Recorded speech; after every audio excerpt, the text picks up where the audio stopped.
Bread pizza যে এত মজা তা আগে জানা ছিল না। আজকে খুব সহজেই হাতে গোনা কয়েকটি উপকরণ দিয়ে আপনাদেরকে খুব সহজভাবে আজকের এই ব্রেড পিৎজাটা তৈরি করে দেখাবো।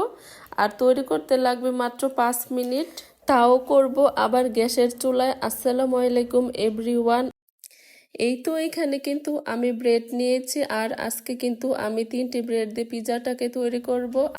পিৎজাটাকে হাতে গোনা কয়েকটি উপকরণ দিয়ে তৈরি করব। নিয়েছি টমেটো কুচি, পেঁয়াজ কুচি এবং সসেসগুলোকে আমি ভেজে তারপরে কিন্তু স্লাইস করে নিয়েছি এবং দিয়ে দিচ্ছি টমেটো সস। আপনাদের হাতের কাছে যদি পিৎজা সসটা থাকে তাহলে কিন্তু এই পর্যায়ে পিৎজা সসটাকেও দিয়ে দিতে পারেন।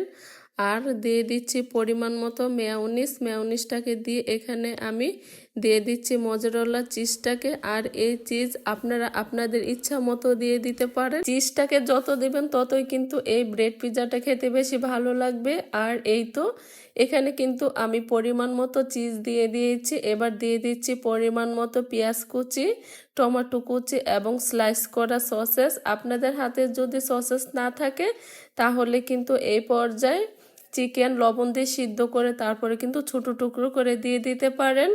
এবার কিন্তু আবারও আমি এইখানে মজারেলা চিজটাকে দিয়ে দিব পরিমাণ মতো। চিজ দেওয়া কিন্তু কমপ্লিট। এবার দিয়ে দিচ্ছি পরিমাণ মতো অরেগানো এবং অল্প পরিমাণে চিলি ফ্লেক্স। এই ঝালটা আপনারা আপনাদের পরিমাণ মতো কিন্তু এখানে অ্যাড করে দিতে পারেন। আর দিয়ে দিচ্ছি অল্প পরিমাণে একটু লবণ। পিৎজাটা কিন্তু আমি স্টিল প্লেটে বেক করব। এখানে কিন্তু আমি অল্প পরিমাণে একটু তেলও ব্রাশ করে রেখে দিয়েছিলাম।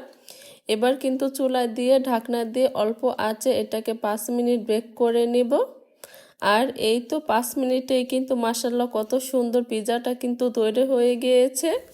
এই তো তৈরি হয়ে গেল সহজ রেসিপিতে মজাদার ব্রেড পিৎজা। আর পিৎজার অপরের সাইডটাও কিন্তু মাশাআল্লাহ অনেক সুন্দর ছিল, কোনো রকমের কিন্তু পুড়ে যায়নি। আর টেস্টও মাশাআল্লাহ দারুণ ছিল। আপনারা কিন্তু বাসা ট্রাই করতে পারেন।